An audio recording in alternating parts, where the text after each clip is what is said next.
Hello friend, good morning. Today we are discussing about unit number 3. Arun Krishnamurthy,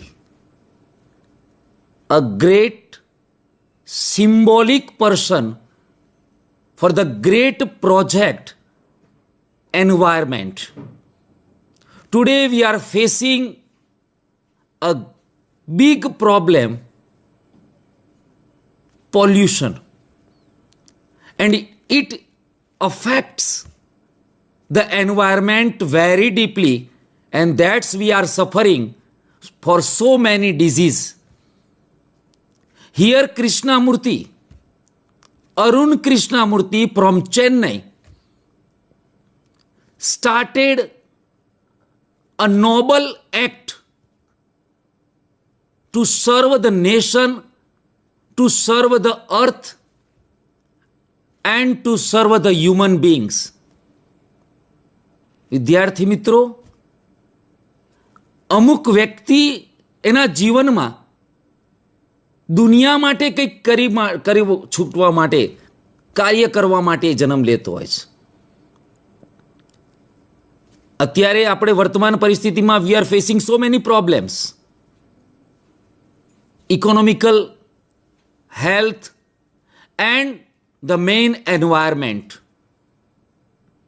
Ozone, climate change, uncertain rain, terrific heat, અતિશય ગરમી, ભારે વરસાદ, અતિશય ઠંડી. Climate ક્યારે ચેન્જ થઈ જાય વી ડોન્ટ નો, આપણે જાણતા નથી. અને આ બધાનું મેઇન રીઝન છે પોપ્યુલેશન, વસ્તી વધારો. અને એમાં પણ આપણી જેને કહેવાય કેરલેસનેસ, બેદરકારી, કે we are not conscious about the environment too much.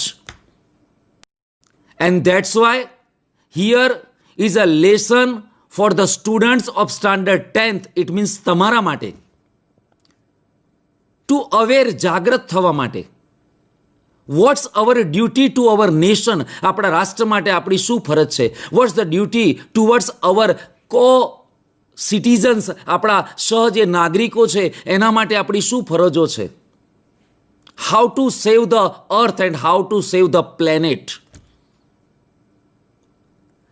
And this great man Arun Krishnamurthy, at the age of 17, at the age of 17, he started a great mission, goal, aim, target, whatever we say.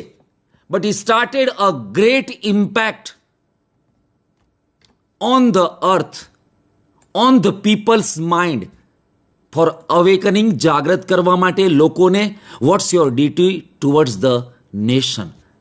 And so here, let's see the clip about Arun Krishnamurthy.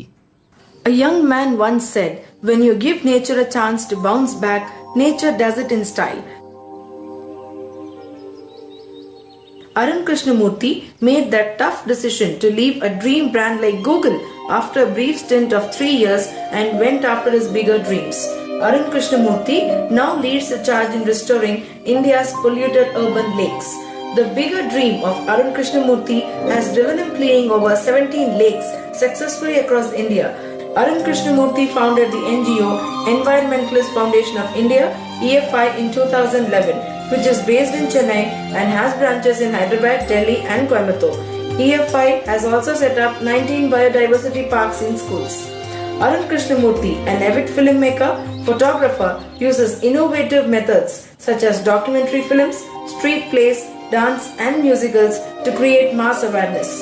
Arun Krishnamurthy is the recipient of the British Council International Climate Champion Excellence Award in 2010, Google Alumni Impact Award in 2011, and the youngest to win Rolex Award for Enterprise in 2012 for scientific lake restoration in Chennai.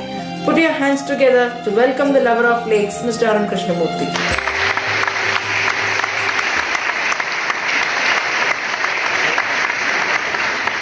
Greetings and salutations to everybody present here. Namaste, Vanakkam. My name is Arun Krishnamurthy and I run the Environmentalist Foundation of India. We're a small group of people who wish to do something for India's environment primarily because we believe that all these years we've been continuously taking from this country without giving back.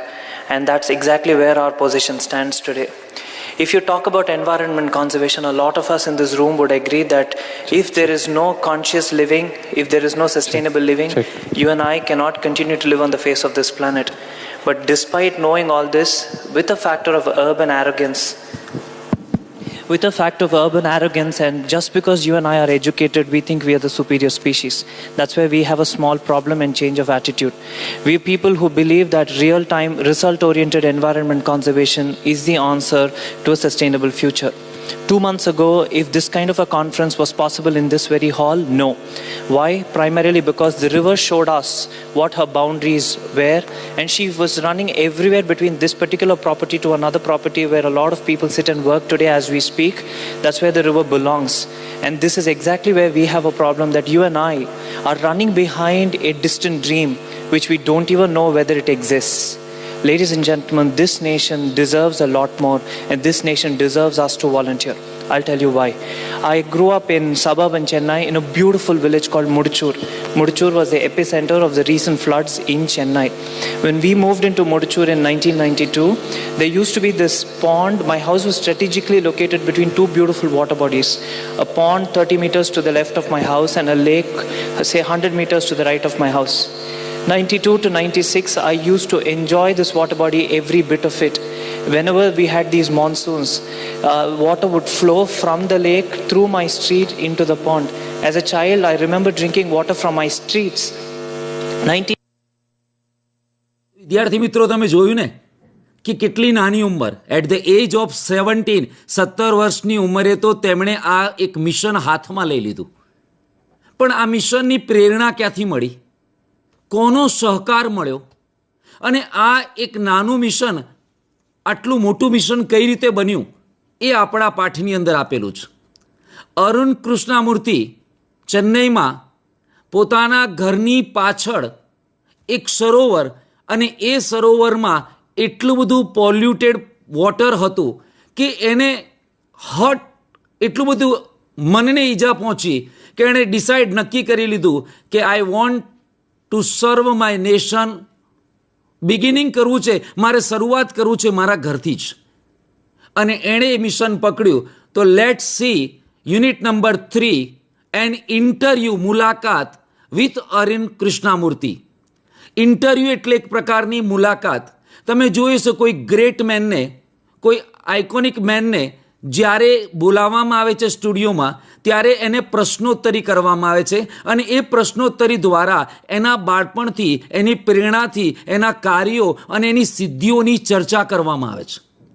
બસ અહીંયા આ જ રીતનું એક interview છે, જેમાં asking questions, એને પ્રશ્ન પૂછવામાં આવે છે અને એ એના જવાબ આપે છે. And we can get more and more information. કોના બાબતની? અરુણ કૃષ્ણમૂર્તિ બાબતની. તો આ યુનિટ છે સમથિંગ એક અલગ છે. આ યુનિટનો મેઇન હેતુ છે, એક મોરલ આઈડિયા છે કે આપણને બતાવે છે what's our duty to our nation. તો ચાલો આપણે જોઈએ unit number 3, an interview with Arun Krishnamurthy. જોઈએ આપણે.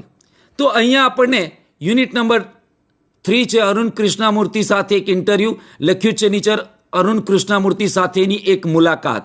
અને એ મુલાકાત શરૂ કરીએ પહેલાં, કોઈ પણ યુનિટમાં હવે સરકારે જે પેપર સ્ટાઇલ, મતલબ કે આપણા બોર્ડે જે પેપર સ્ટાઇલ મૂકી છે, એ પેપર સ્ટાઇલમાં વેરિએશન મૂક્યું છે. લાસ્ટ યરની જે 10thની પેપર સ્ટાઇલ હતી અને અત્યારે જે પેપર સ્ટાઇલ છે એ વેરિએશન છે. એટલે સૌથી પહેલાં આપણે યુનિટની ચર્ચા કરીએ એ પહેલાં આપણો દ્રષ્ટિકોણ કેવો છે, કઈ વસ્તુને આપણે વધારે કેચઅપ કરવાની છે, કઈ રીતે આપણને પરીક્ષામાં એ પાઠ ઉપયોગી છે, એ બાબત સમજવી બહુ જરૂરી છે. સૌથી પહેલું વોકેબ્યુલરી, ગ્લોસરી, સ્પેલિંગ, જેને આપણે કહીએ છીએ વર્ડ, શબ્દો. અનફેમિલિયર વર્ડ્સ, જે અપરિચિત શબ્દો છે, એ શબ્દોને અહીંયા આ 2 રીતે પૂછવામાં આવે છે. એક, આપણને ફ્રેમ ધ સેન્ટેન્સ, વાક્ય બનાવવાની પદ્ધતિમાં આવે છે કે તમને આપ્યા છે 2 અથવા 3 શબ્દો, અને 2 અને 3 શબ્દને તમારે પોતાની વાક્ય રચનામાં એ શબ્દો યુઝ થાય. ટેન્સ ગમે તે તમે મૂકો છો, નો ડાઉટ. સબ્જેક્ટ ગમે તે મૂકો છો, નો ડાઉટ. પણ તમને જે વર્ડ આપ્યા છે એ વર્ડને તમારે એના પરથી સેન્ટેન્સ બનાવવાનું છે. એટલે એના માટે સૌથી પહેલી જરૂરી છે એ વર્ડનો મિનિંગ આપણને બરાબર આવડવો જોઈએ. બીજું આપણને એ પણ પૂછે છે એન્ટોનિયમ્સ અને સિનોનિયમ્સ, એટલે કે ઓડ વન્સ અને સિમિલિયર વર્ડ્સ. આ બહુ જરૂરી છે વિદ્યાર્થી મિત્રો, કારણ કે તમે એ સ્પેલિંગનો અર્થ જાણતા હશો તો તમે એને ખબર પડશે કે આનો અર્થ આ થાય છે, તો એનો સિમિલિયર એટલે કે સિનોનિયમ વર્ડ્સ આ છે, અને એન્ટોનિયમ્સ વર્ડ એટલે કે વિરોધી શબ્દ આ છે. એટલે કે જ્યારે પણ તમે યુનિટ કરો છો લર્ન, ત્યારે તમારું પહેલું ફોકસ એના વોકેબ્યુલરી એટલે કે આપણી ચોપડીમાં જે યુનિટ પૂરો થાય છે એના પછી જે ગ્લોસરી આપી છે એના પર સૌથી પહેલો ફોકસ કરવાનો છે. ત્યારબાદ આપણો જે બીજો ટાર્ગેટ છે એ છે આપણે એસ્ટ્રેક એટલે કે એક ફકરો આવશે, અને એ ફકરાની નીચે આપણને એમાંથી પ્રશ્ન પૂછ્યો હશે. આપણે we have to find out, આપણે શોધી કાઢવાનો છે the answer from that short passage, એક નાના ફકરામાંથી. બીજી પદ્ધતિ આ છે, એટલે બીજું બોર્ડમાં જે પૂછાય છે એ આ છે. ત્રીજી જે વસ્તુ પૂછાય છે એ તમને આવશે શોર્ટ નોટ, એટલે કે યુનિટમાંથી શોર્ટ નોટ પૂછવામાં આવે છે. તો શોર્ટ નોટમાં હવે વેરિએશન છે, તમે જાણો છો વિદ્યાર્થી મિત્રો, તમને સ્કૂલમાં પણ મિત્રોએ સમજાવ્યો છે કે હવે શોર્ટ નોટમાં ક્લ્યુઝની અંદર પોઈન્ટ્સ આવે છે, પણ એ પોઈન્ટ્સ કેવા ક્વેશ્ચન ફોર્મમાં, એટલે કે તમને પ્રશ્નના રૂપમાં પોઈન્ટ્સ આપેલા હશે, તમે પ્રશ્નના જવાબ બનાવતા જાઓ અને તમારી શોર્ટ નોટ બનતી જશે. પહેલાં ક્લ્યુઝમાં શબ્દ અથવા શબ્દ સમૂહ, વર્ડ અથવા તો ફ્રેઝ આપવામાં આવતા હતા. હવે એમાં ચેન્જ કર્યું છે, હવે ક્વેશ્ચન ફોર્મેટમાં તમને આપવામાં આવ્યા છે ક્લ્યુઝ, અને તમારે you have to answer these questions but very short. You have to write the short note in 7 to 8 sentences. 7 થી 8 વાક્યમાં તમારે સવાલના જવાબ પેલું શોર્ટ નોટ લખવાની છે.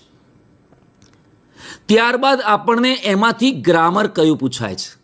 વિદ્યાર્થી મિત્રો, ગુજરાત રાજ્ય પાઠ્યપુસ્તક મંડળે કોઈ ગ્રામરની બુક બહાર પાડી નથી ઇંગ્લિશમાં.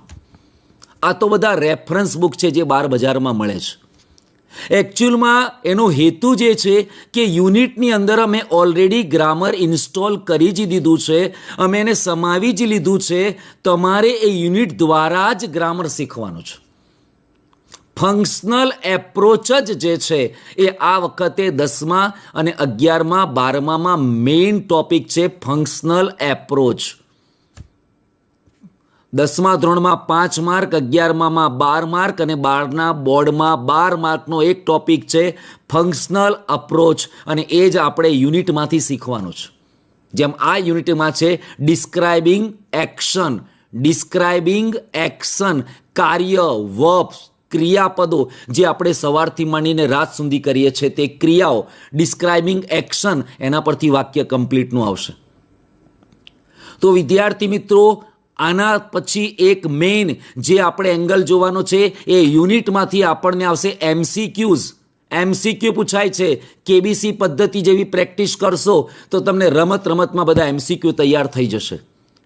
તો યુનિટમાં મેં ફરી કહું છું, સૌથી પહેલાં આપણે ગ્લોસરી તૈયાર કરવાની છે, ત્યારબાદ એસ્ટ્રેકમાંથી નાના સવાલ જવાબ તૈયાર કરવાના છે, ત્યારબાદ આપણે એમસીક્યુ તૈયાર કરવાના છે, ત્યારબાદ એમાંથી શોર્ટ નોટના દ્રષ્ટિથી પાઠ તૈયાર કરવાનો છે, અને ત્યારબાદ આપણે અહીંયા ગ્રામર સેક્શનના લેવલે જોવાનું છે. આ યુનિટનો બેકગ્રાઉન્ડ આપી દીધો છે, એ દ્રષ્ટિથી આપણે પાઠ ભણવાનો છે. તો જોઈએ હવે યુનિટ નંબર 3, અને એ છે an interview with Arun Krishnamurti. અને સૌથી પહેલો ટાર્ગેટ આપણો ગ્લોસરી, આપણા શબ્દનો અર્થ, મિનિંગ સમજવો છે, તો આપણે પાઠને વધારે સમજી શકીશું. તો જોઈએ હવે આપણે, અને એ છે ગ્લોસરી. સૌથી પહેલાં ગ્લોસરી વિશે આપણે બરાબર સમજીએ.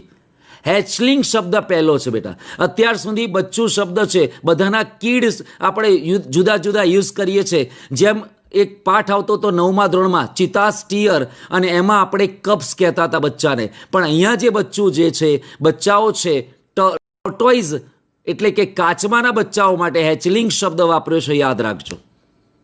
બીજું છે વેગ.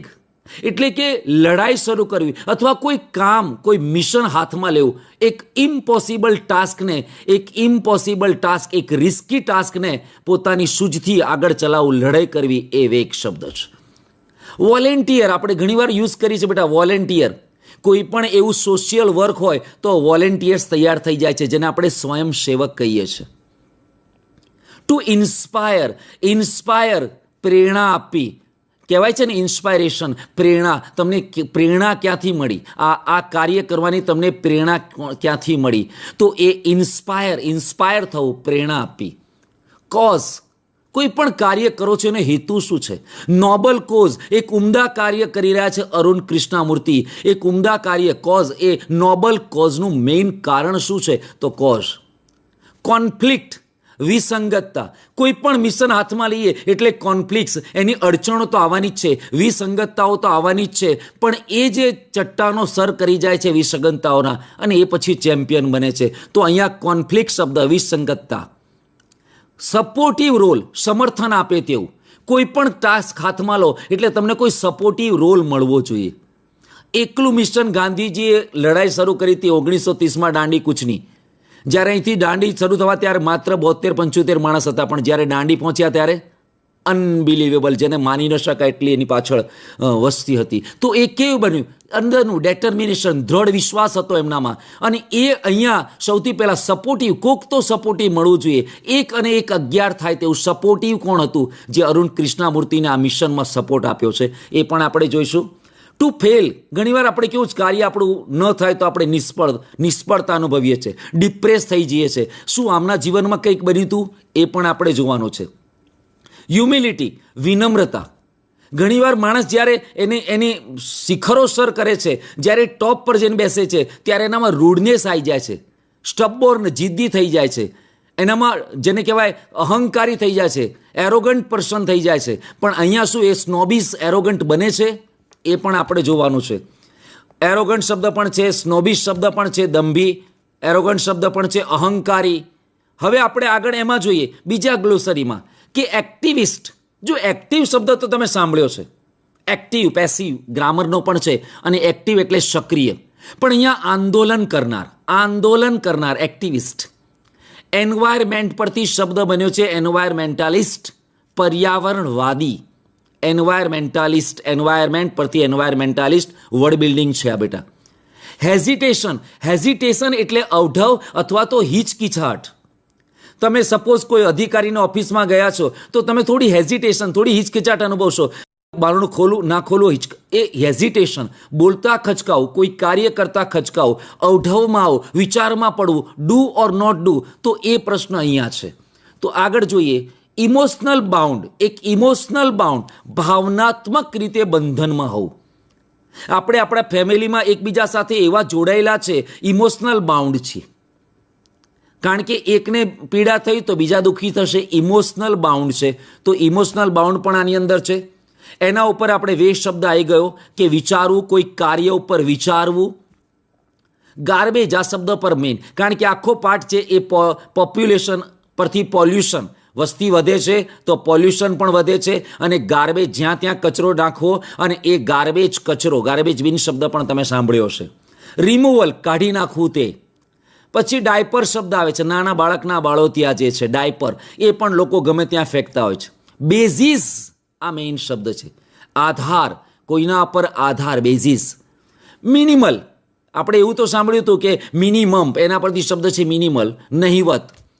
એક્સપોઝર, ખુલ્લું મૂકવું, એક્સપોઝ કરવું. આપણે નથી કહેતા ના એક્સપોઝ કર દો, ખુલ્લું કરવું, ખુલ્લું મૂકવું. ઇક્વિપમેન્ટ એટલે સાધન, બીજો શબ્દ છે ટૂલ. ઇક્વિપમેન્ટ, કયા સાધનોથી આ કચરો હટાવી શકાય. પછી રેક આવે છે, રેક એટલે દાંતી આવે છે. વિદ્યાર્થી મિત્રો તમે જોયા હશે રોડ ઉપર જે કપચી પાથરતા હશે લોકો, મજૂર હશે, એ મજૂર કપચીને પાથરવા માટે સળિયા ટાઈપની એક રેક બનાવેલી હશે, એક દાંતી બનાવેલી હશે, અને દાંતીથી એ જે કપચી છે, મોટા મોટા પથ્થર છે કપચીના, એને એરેન્જ કરતા હશે. તો એ રેક શબ્દ છે એ દાંતી એનો મતલબ થાય છે. પ્રોટેક્ટિવ ગિયર, સુરક્ષા માટેના સરંજામ. કોઈ પણ તમે કાર્ય કરો છો, સપોઝ ડૉક્ટર છે, ડૉક્ટર ઓપરેશન કરશે તો પહેલાં બધું બાંધશે, પ્રોટેક્શન ગિયર એને કહેવાય. કોઈ કાર્ય કરશે સૌથી પહેલાં એ કરશે. કોઈ લેડી છે ઘરમાં રસોઈ બનાવતી હશે તો એ પોતાના જે અબ્રોન ઉપર પહેરવાનું છે એ પહેરી લેશે. એ સુરક્ષા માટે અથવા તો પોતાના કપડાની સુરક્ષા માટે કે પોતાની સુરક્ષા માટે સાજન સરંજામ જે છે તેને પ્રોટેક્ટિવ ગિયર કહેવામાં આવે છે. ડમ્પ એટલે ઠાલવવું. કચરો જો આખા એએમસીમાંથી જે કચરો જાય છે એક જગ્યાએ ઠલાવવામાં આવે છે, ડમ્પ કરવામાં આવે છે, પછી એની પ્રોસિજર થાય છે. પણ ડમ્પ દાટવું અથવા તો એક જગ્યાએ ઠાલવવું. ત્યારબાદ આપણે જોઈએ એક નવો શબ્દ છે ડેસિલ્ટ. ડેસિલ્ટ મતલબ કાદવ કાઢવું. જ્યારે સુરતમાં પૂર આવ્યું હતું અને તાપી નદીનું બધું પાણી જ્યારે સુરતમાં આવી ગયું હતું ત્યારે એને કાઢવા માટે, કાદવ કાઢવા માટે કેટલો સમય લાગ્યો હતો. તો એક નવો શબ્દ બેટા તમારી સામે અહીંયા આવ્યો છે અને એ છે ડેસિલ્ટ. વીડ્સ ઝાડવા. ડિસ્પોઝ નિકાલ કરવો એનો. ફ્રેટર્નિટી આ એક શબ્દ નવો છે ફ્રેટર્નિટી. તમે ઓર્ગેનાઇઝેશન શબ્દ સાંભળ્યો છે, સંસ્થા, કોઈ મંડળ શબ્દ, સંઘનું યુનિટી, કંપની, આ બધા શબ્દો સાંભળ્યા છે. પણ એક નવો શબ્દ આવ્યો છે ફ્રેટર્નિટી. આ શબ્દને બેટા માઇન્ડમાં લોક કરી દેજો. ફ્રેટર્નિટી વાક્ય રચનામાં પણ પૂછાવાની શક્યતા વધારે છે. ફ્રેટર્નિટીનો મતલબ થશે મંડળ અથવા તો સંઘ. લીડ દોરવું પણ થાય, પણ લીડ ટુ જ્યારે એ ફ્રેઝ બની જાય છે તો નું પરિણામ હોવું. આમ તો લીડ પરથી લીડર થાય છે. લીડ એટલે દોરવણી કરવી, એના પરથી લીડર નાઉન બને છે. પણ અહીંયા લીડ ટુ આવ્યું છે એટલે નું પરિણામ હોવું અથવા કોઈ કાર્યનું સારું પરિણામ હોવું. આ એક શબ્દ પણ બેટા બરાબર યાદ રાખવાનો છે. To venture into. To venture into માં ઝંપલાવું. આપણને ખબર છે કે રિસ્ક છે આમાં. આપણને આમાં ખબર છે કે વી આર ટેકિંગ જેને અટમોસ્ટ રિસ્ક લઈ રહ્યા છે, પણ છતાં એમાં ઝંપલાવું, સાહસી બનવું, એડવેન્ચરિસ બનવું. તો એ અહીંયા એના પરથી છે. અને એક નવો શબ્દ અહીંયા આવ્યો છે બેટા, આ પણ યાદ રાખવાનો છે venture into. To venture into માં ઝંપલાવું, રિસ્ક હોવા છતાં પણ ઝંપલાવું. ટુ ડીલ વિથ ની સાથે વ્યવહાર કરવો. To deal with. Warne out. બેટા આ એક નવો શબ્દ છે વોર્ન અને આઉટ. ખાસ મિત્રો યાદ રાખજો, એક શબ્દની સાથે જ્યારે બીજો શબ્દ જોડાય છે તો એ ફ્રેઝ બને છે અને ત્યારે એનો અર્થ બદલાઈ જાય છે. સપોઝ આપણને બધાને ખબર છે પુટ એટલે પહેરવું, પુટ એટલે મૂકવું, પણ પુટ ઓન એટલે પહેરવું થાય, પુટ અપ એટલે સ્થાપવું થાય, અને પુટ આઉટ એટલે આગ ઓલવી નાખવી થાય. જો પુટ શબ્દ એટલે તો મૂકવું થયું, પણ પુટ અપ મૂકો તો સ્થાપવું થાય, પુટ ઓન તો પહેરવું થાય, વેર પહેરવું, પુટ ઓન પહેરવું, અને પુટ આઉટ એટલે આગ લાગી અને આપણે ઓલવી નાખીએ છીએ તો એને પુટ આઉટ થયું. તો પુટ પણ એની સાથે જેવું તમે પ્રિપોઝિશન મૂક્યું એટલે ફ્રેઝ બની ગયું, અને ફ્રેઝ બને એટલે એનો આખો અર્થ બદલાઈ જાય. તો અહીંયા વોર્ન આઉટ શબ્દ છે જીર્ણ થયેલું, નકામું થયેલું. આપણે જોઈએ છે આપણા શૂઝ નકામા થઈ ગયા, આપણા સ્લીપર્સ નકામા થઈ ગયા, આપણા કપડાં નકામા થઈ ગયા, તો કોઈ વસ્તુ નકામી થઈ આપણે એને ગમે ત્યાં ફેંકી દઈએ છીએ. તો એ વોર્ન આઉટ, જીર્ણ થયેલું. અને એક અહીંયા શબ્દ છે સ્ક્રબ. સ્ક્રબનો મતલબ છે નાના ઝાડવા, નાના ઝાડી ઝાખરા. અને એ બધી જે વસ્તુ છે એને જ્યારે કોઈ લેકની અંદર, કોઈ પોન્ડની અંદર, અથવા તો શોર્ટમાં કહે તો વોટર બોડીઝ, પછી રિવર હોય, લેક હોય, પોન્ડ હોય કે સ્ટ્રીમ, ઝરણું હોય, પણ આ બધામાં જે વોટર બોડીઝ આ બધી છે, પાણીના સ્ત્રોતો છે, એમાં જે પોલ્યુશન થાય છે અને એ પોલ્યુશનને હટાવવાનું એક મિશન હાથમાં લીધું હતું, અને તે હતો આ અરુણ કૃષ્ણામૂર્તિ, જેના વિશે આપણે પાઠ ભણીએ. ગ્લોસરીની સમજ વિદ્યાર્થી મિત્રો મેળવી લીધી હશે.